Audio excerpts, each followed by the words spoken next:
여러분 안녕하세요. 한 주간 잘 보냈습니까? 직업과 영성, 삶과 직업의 가치라는 그런 과목으로 한 학기를 이렇게 달려왔습니다. 코로나 시대에 여러분들 열심히 참여해 주시고 또 학업을 하기에 환경과 처지가 대단히 어려움에도 불구하고 잘 참여해 주신 것을 진심으로 감사합니다.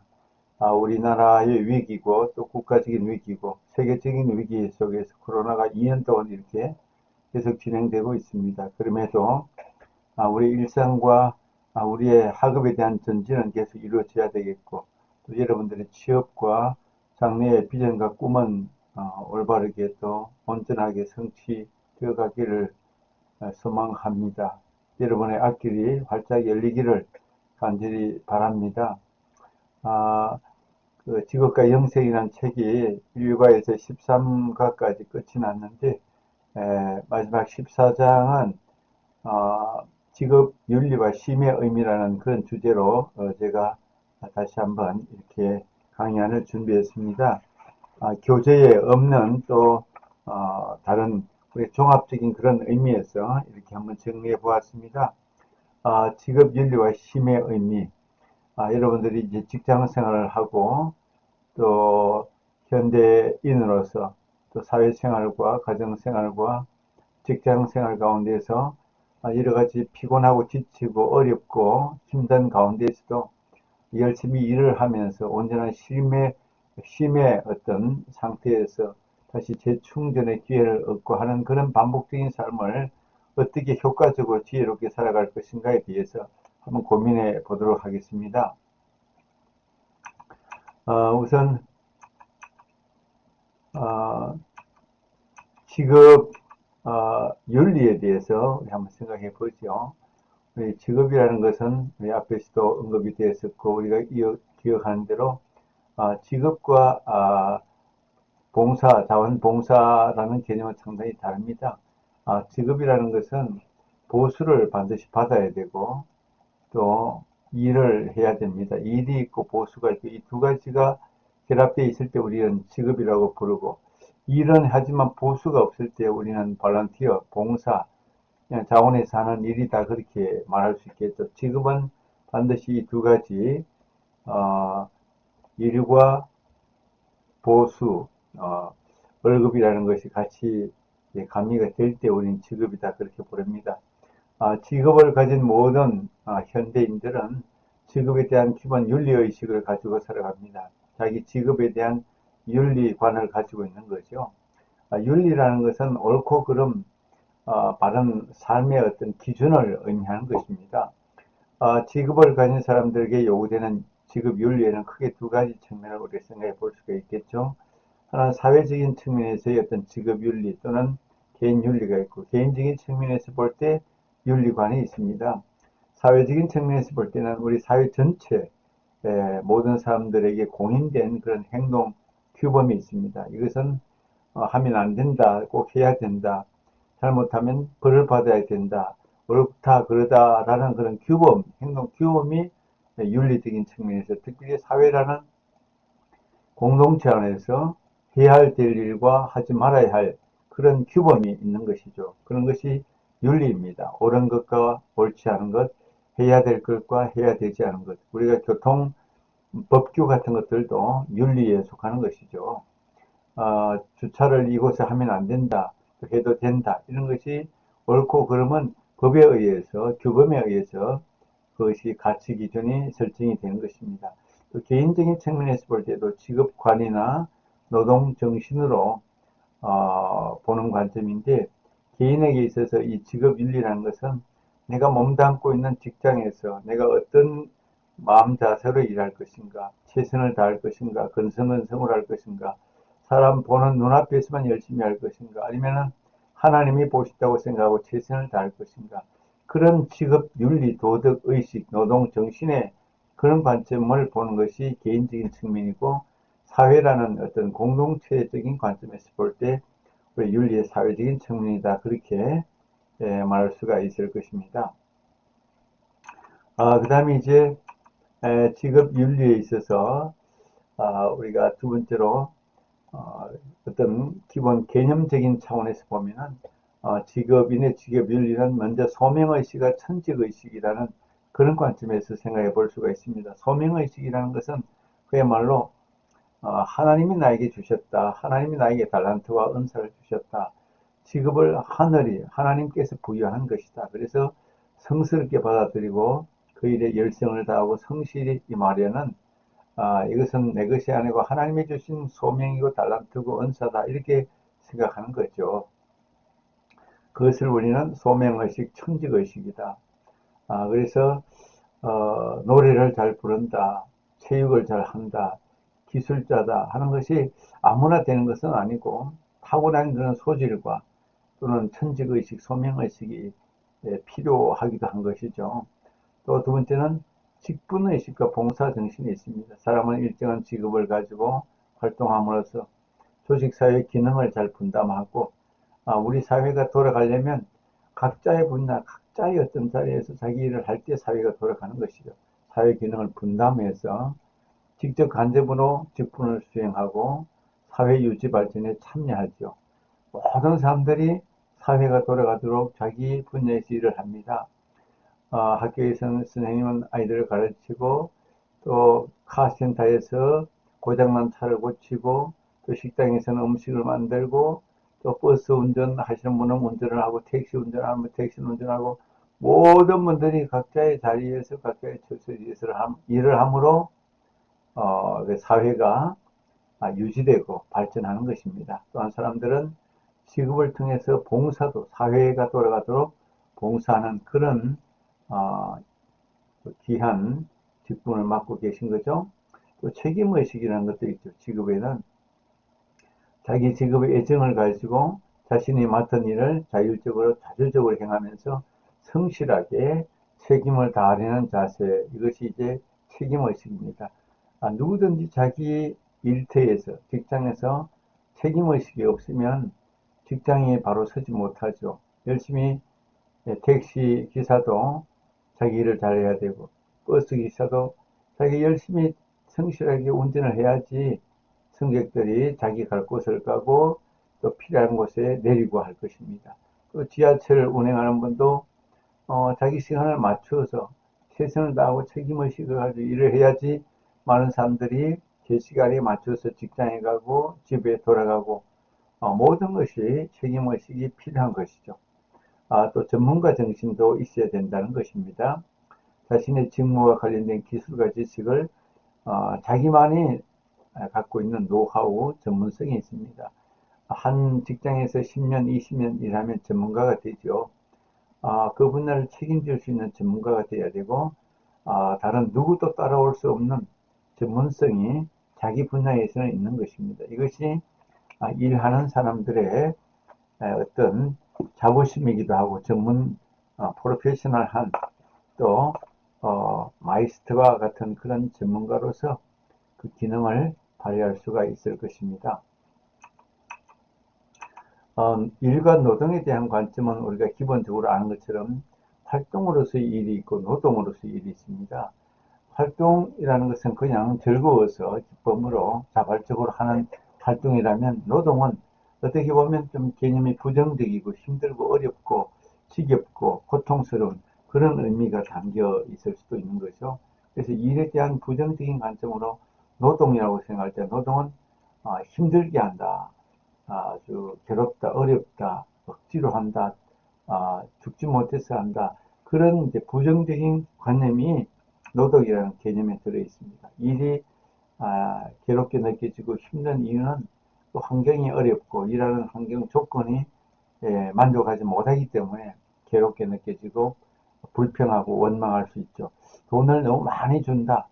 일하는 시간이 자유롭다. 뭐 힘들지 않다. 그렇게 된다면 그건 노동이라기보다는 그야말로 즐기는 어떤 무엇이다. 이렇게도 표현할 수도 있을 것입니다. 그 다음에 직업 노동이라고 할 때 그것이 이제 노동이 하나의 직업으로 굳어지고 자기의 어떤 천직으로 일을 할 때 그곳에는 어떤 규칙이 있고 규범이 있는 노동이 되는 것입니다. 그래서 단순히 노동이라고 할 때 부정적인 개념이 들어있지만 그러나 직업 노동이라고 할 때 우리는 그 직업 안에서 어떤 규칙을 가지고 시간적인 규칙, 일에 대한 어떤 전문성의 규칙, 관계적인 어떤 법, 일반적인 규범과 규칙 안에서 일을 하게 되는 것입니다. 그래서 크게 나누어서 노동이라는 그런 관점은 부정적인 관점이지만 활동으로서 우리가 어떤 자아실현도 하고 또 의미 있는 일도 하고 책임을 감당하고 사명으로서의 어떤 그런 크게 나눠서 일과 노동에 대한 관점이 두 가지 관점으로 활동으로서의 일도 있고 노동으로서의 일도 있다. 그렇게 우리가 먼저 생각을 해볼 수가 있을 것입니다. 노동과 일에 대한 관점으로 원래 창세기 이제 이 그림이 아담과 하와 인류의 첫 조상인데 창세기 나옵니다. 하나님 앞에 범죄해서 이 에덴 동산을 쫓겨나는 그런 그림이죠. 죄를 지지 않았으면 에덴 동산에서 쫓겨나지 않는데 죄를 범하여 하나님 말씀을 어기고 죄를 범해서 이제 노동을 하게 됩니다. 하나님께서 하와에게는 아기를 낳는 그런 잉태하는 고통을 줬고 남편인 아담에게는 땀을 흘려야지 일을 해야만 소득을 얻게 되는 먹을 수 있는 그런 벌을 내리게 됩니다. 그래서 일과 노동의 어떤 밝은 면이 있고 어두운 면이 있다. 인간이 타락하기 이전은 노동은 즐거운 것이고 기쁜 것이었습니다. 일이 노동이 아니고 괴로움이 아니고 그야말로 즐거움밖에 없는 죄가 없었기 때문에 하나님 나라 안에서 에덴 동산 안에서 늘 모든 것이 기쁨과 감사와 즐거움이 가득한 곳이었는데 죄로 인해서 인간이 타락한 이후에는 모든 것들이 이제 땀을 흘려야 되고 그냥 땅이 소득을 내지 않고 땀을 흘리지 않으면 열매가 나타나지 않는 그래서 노동이 되고 고통스러운 것이 되어버렸습니다. 타락한 인간이 이 노동 문제, 고통스러운 문제를 해결하는 방법을 오늘날 우리가 여러 가지 차원에서 이해하고 또 교육하고 배우면서 여러 가지 새로운 가치관, 새로운 노동관을 설정해 나가는 것입니다. 이제 자본주의가 생기면서 자본주의와 노동, 자본주의 안에 물론 공산주의도 노동이 있겠지만 공산주의는 우리가 따라가지 않습니다. 공산주의는 유물론 사상 잘못된 개념이고 잘못된 사상으로 보기 때문에 진정한 자유민주주의 안에서의 자본주의와 노동이 우리 성경이 가르쳐주는 또 하나님 백성들이 살아갈 수 있는 이 땅의 가장 기본적인 삶의 테두리라고 볼 수가 있습니다. 벤자민 플랭클린이라는 이분은 18세기 사람이죠. 근대 자본주의 노동윤리가 이제 이분에 의해서 이제 그 개념이 잡히고 그렇게 기록이 되었습니다. 노동윤리를 압도하는 근대 자본주의를 이제 전개하는 그런 이제 아주 의식 있는 일들을 했죠. 근대 자본주의가 이제 전개되면서 18세기에 이제 영국으로부터 드디어 이제 전기기관차라든지 전기선이라든지 그런 기계가 발명되고 발달하면서 자본주의가 이제 크게 번성하는 그런 일들이 이루어졌고 성과중심주의와 이윤이 확대되는 것을 기본적으로 목표로 삼는 자본주의 그런 사회가 되어졌습니다. 자본주의 사회 안에서 노동자가 계급이 생기고 노동윤리라는 것이 만들어지게 된 것입니다. 그 다음에 이제 막스 베버라는 이제 학자는 19세기에 프로테스탄트 윤리와 자본주의 정신이라는 그런 책을 썼는데 이 사람은 이제 노동에 대한 어떤 기독교적인 이해를 그렇게 설명을 했죠. 그래서 노동이 하나님의 부르심이다, 소명이다, 하나님이 맡겨주신 것이다. 그런 관점에서 프로테스탄트 윤리와 자본주의 정신에 대해서 막스 베버는 자기 나름대로 논조를 피게 됩니다. 노동에 대해서 새로운 인식이 전환이 된 것입니다. 그래서 노동에 대해서 긍정적으로, 노동을 그동안 부정적으로 아주 고역이다, 힘든 것이다, 어려운 것이다 이렇게만 생각했지만 이제는 자본주의 정신과 함께 노동은 하나님이 시키신 소명이다. 노동에 대해서 우리가 긍정적으로 받아들이자 개념을 새롭게 이해하게 된 것이 막스 베브의 그런 프로테스탄트 윤리와 자본주의 정신이라는 그런 책을 통해서 소개를 해주고 있는 것입니다. 그래서 오늘 우리 현대사회에서 노동의 진정한 가치와 의미, 노동에 대한 개념이 근본적으로 힘든 것이다, 어려운 것이다, 고역이다, 괴로운 것이다 이런 개념보다는 새로운 가치 부여를 하고 새로운 의미를 찾아서 우리 노동 속에 우리 인간의 진정한 자기 실현과 삶의 의미와 가치 보람을 되찾는 그런 의미 전환의 그런 필요성이 제기된 것이죠. 노동의 현대적 가치와 의미에서 볼 때 노동은 돈을 얻을 수 있다, 재화를 획득할 수 있다 그런 차원이 있고 또 공동체가 돌아가게 사회가 돌아가게 한다, 사회에 큰 기여하는 그런 측면이 있다 그렇게 우리가 해석할 수 있고 또 자기 실현, 자기 개발 우리는 직장을 가지고 일을 함으로써 내게 주어진 달란트와 은사와 재능과 소질을 발휘할 수 있는 자기 개발의 길이 열려진다. 크게 보면 현대 자본주의 사회에서 이렇게 노동이라는 것이 이런 세 가지 큰 의미가 있죠. 돈을 벌 수가 있다. 공동체에 봉사한다. 자기 실현과 자기 개발을 한다.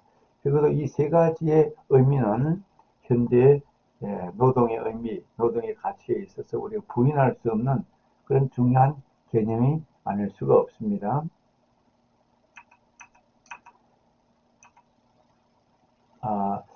또 노동의 가치와 의미를 다시 보면 노동은 생명을 살리는 그런 노동이다. 우리 일을 하면서 직장을 잃어버리면 우울증에 걸리기도 하고 조기 퇴직을 하고 명예퇴직을 하면 할 일이 없어가지고 참 무의미하게 보낼 수도 있습니다.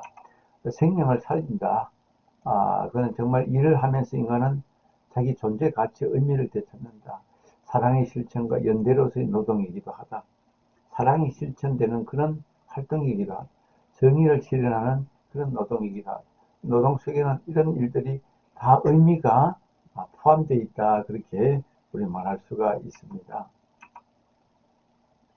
그 다음에 이제 노동 이후에 우리가 생각할 수 있는 쉼, 우리 레저, 여가, 쉼, 여가라고 할 수 있겠죠. 우리 인간은 계속 노동만 할 수 없고 요즘에는 이제 금요일까지 일하는 곳이 많습니다. 예전에는 토요일까지 꼭 일을 했는데 지금은 금요일까지만 일하는 세계적인 추세가 그렇게 되었습니다. 그래서 쉼의 의미, 가치가 오늘날은 어느 때보다도 더 중요하다는 그런 시대가 되어버렸습니다. 쉼은 하나님도 쉬셨다, 인간도 쉰다. 하나님의 창세기에 그렇게 나옵니다. 하나님은 6일 동안 세상 만물을 창조하시고 6일째에 우리 인간도 창조하시고 7일째 안식하셨습니다. 7일을 안식일이다 그렇게 말합니다. 일의 완성의 개념으로 하나님도 쉬셨다 그렇게 창세기 말씀해 주죠. 인간도 하나님은 6일 동안 일하고 제7일 안식일에 쉬어라 그렇게 구약에 말씀하셨습니다. 인간도 쉬어라는 것입니다. 신약에는 이제 주일을 하시는데 구약 때는 토요일 안식일에 쉬게 된 것입니다. 완성을 이룰 수 없는 인간의 노동은 아무리 인간이 노동을 많이 하고 아무리 하루도 쉬지 않고 열심히 일을 해도 인간은 모든 것을 완성할 수는 없습니다. 완전한 쉼도 불가능하고 완전한 노동도 불가능하기 때문에 하나님의 명령대로 인간의 일주일 동안 일을 하고 또 하루는 반드시 쉬어야 되는 그런 기본 원리, 원칙이 하나님이 만드신 것입니다. 인간이 만든 것이 아니라 하나님이 그렇게 하도록 일을 하고 그 다음에 쉼을 갖도록 그렇게 해 주신 것입니다. 쉼은 잠은 쉼의 전형, 또 질 나쁜 잠은 쉼의 타락, 뭐 그렇게 우리가 표현할 수도 있는데 우리 잘 쉬고 잘 자면 새 힘이 솟아나는 거죠. 일과 쉼은 일 없는 쉼은 무의미하다. 일을 하고 난 다음에 쉬는 것이 보람이 있다. 계속 쉰다는 것은 정말 괴로운 일일 수도 있습니다. 어렵죠. 그래서 일하면서 일 이후에 쉰다는 것이 참된 쉼이다. 그렇게 말할 수가 있겠습니다. 여기에 우리 쉼의 중요성에 대해서 우리 영상을 한번 보도록 하겠습니다.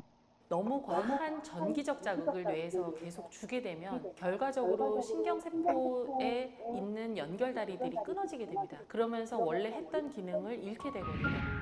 안녕하세요. 저는 한양대학교 병원 신경과 김희진 교수입니다.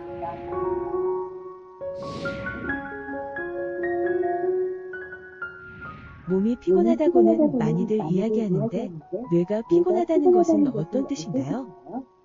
사실은 우리가 몸이 피로하다는 거는 신체적으로 좀 느낄 수가 있는데요. 사실은 피곤하다는 느낌 자체가 뇌에서 오는 신호입니다. 근데 뇌의 피로는 우리가 자각을 하기가 조금 어려운데요. 뇌의 피로는 언제 우리가 자각을 할 수 있냐면 공부를 막 여러 시간 동안 하다가 어느 정도 더 이상 암기가 안 될 때가 있습니다. 그럼 머리가 멍해지면서 굉장히 이 혼돈스러운 경험을 다들 하셨을 텐데 그럴 때는 바로 뇌가 피로하다는 그런 신호입니다. 뇌가 피곤한 이유는 무엇인가요? 뇌는 사실은 우리가 태어나는 그 순간부터 죽을 때까지 단 한 번도 쉬지 않습니다. 실제로 뇌 신경세포의 전기 자극을 쭉 하다 보면 가만히 있을 때도 뇌는 끊임없이 일을 하고 있다는 걸 저희가 알 수 있거든요. 그래서 우리 모든 신체 기관 중에서 가장 많이 일을 하는 기관이 뇌인데 거기에다가 명령도 내려야지, 소화기관이나 심장 같은 내장기관도 움직여야지, 그리고 어떠한 공부를 할 때 집중을 해서 학습도 해야 되기 때문에 뇌는 쉽게 지치고 피곤할 수 있습니다. 뇌를 계속 피곤하게 두면 어떻게 되나요? 실제로 뇌를 열어보면 신경세포체와 세포체 사이에 이런 시냅스라는 연결 다리들이 있는데 너무 과한 전기적 자극을 뇌에서 계속 주게 되면 결과적으로 신경세포에 있는 연결다리들이 끊어지게 됩니다. 그러면서 원래 했던 기능을 잃게 되거든요. 한마디로 과열되면 전구가 파괴되는 것 같이 뇌도 그런 상태가 될 수 있습니다. 뇌가 피곤하면 어떤 문제가 발생되나요? 실제적으로 너무 일을 열심히 했던 분인데 어느 날 갑자기 손가락도 까딱할 수 없을 정도로 우울하다라고 하는 분들이 있습니다. 이제 의학적으로는 그런 걸 우울병이라고 저희가 얘기를 하는데 결국은 그러한 우울병이라든지 아니면 과다행동 증후군 같은 경우도 결과적으로 뇌에서 적절하게 조절하고 그다음에 억제하고 그다음에 치고 나가야 될 때 활성화되는 그러한 회로의 엉킴 때문에 생기는 현상이거든요. 그래서 사실은 뇌의 피로를 하지 않게끔 저희가 쉬어주는 게 가장 중요합니다. 아무것도 안 하는 일명 멍 때리기가 뇌의 피로를 푸는데 도움이 되나요?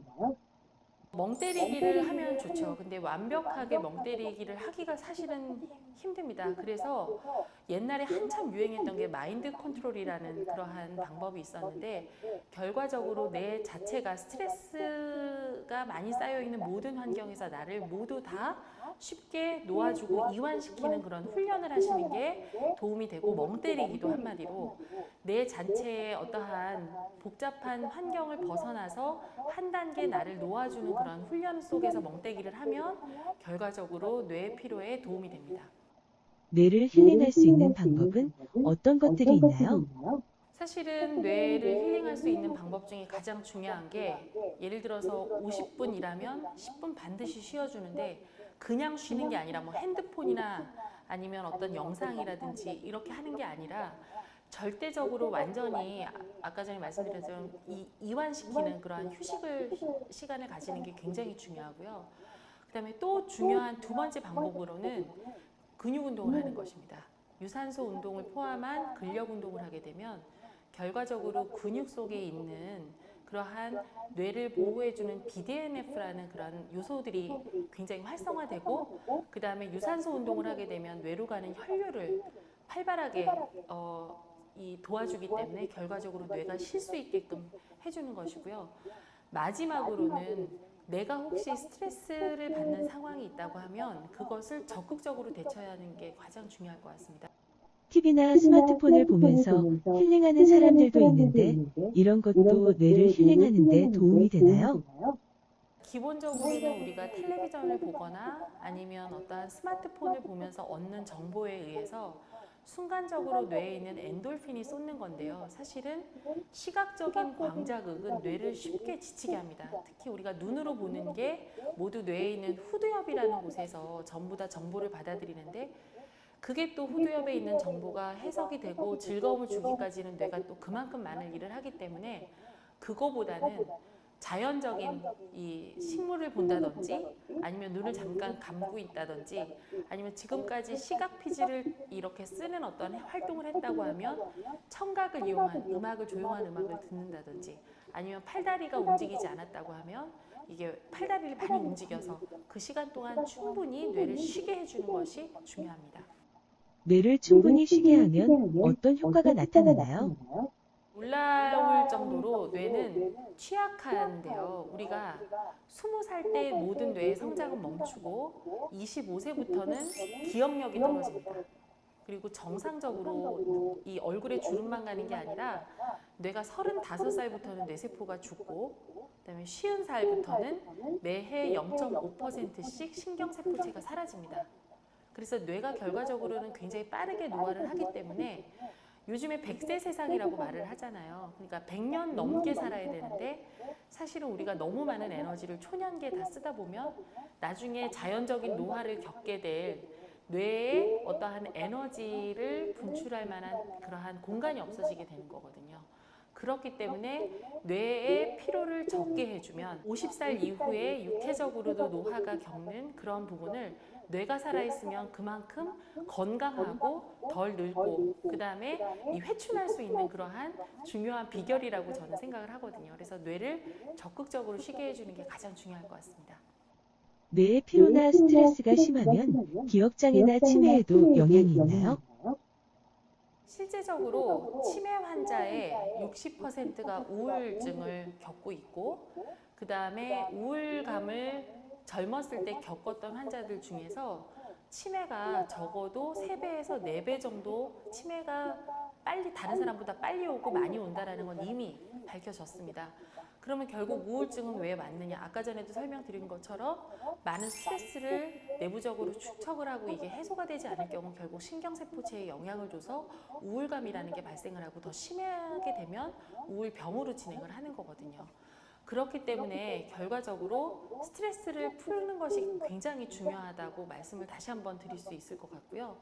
그 다음에 젊었을 때 그런 걸 적극적으로 대처하는 방법을 알아야 되는데, 우리는 젊었을 때 모든 걸 다 이루고 싶어 하는 그러한 성급함이 있기 때문에 결과적으로 시기적절한 휴식을 취하지 못하는 게 가장 큰 문제라고 생각을 합니다.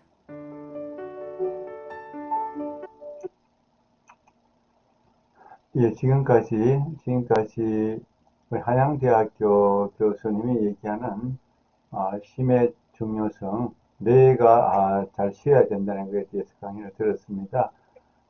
우리 쉼이라는 것이 노동도 중요하지만 노동 이후의 쉼이라는 것이 얼마나 중요한 것인지에 대해서 다시 한번 생각해 봅니다. 여러분들은 이제 학생이기 때문에 또 학생 나름대로 학업이 있고 또 스트레스가 있고 또 그 다음에 쉼도 있어야 할 것입니다. 앞으로 직장 생활을 하면 한 주간 직장 생활 이후에 오는 그런 스트레스 때문에 온전한 쉼과 노동 이 관계를 잘 유지하고 발전시키는 것이 무엇보다도 중요합니다. 우리 기독교에서는 하나님 앞에 참된 예배가 참된 쉼이 있다, 그렇게 가르치고 있습니다. 이거는 경험을 해봐야 알거든요.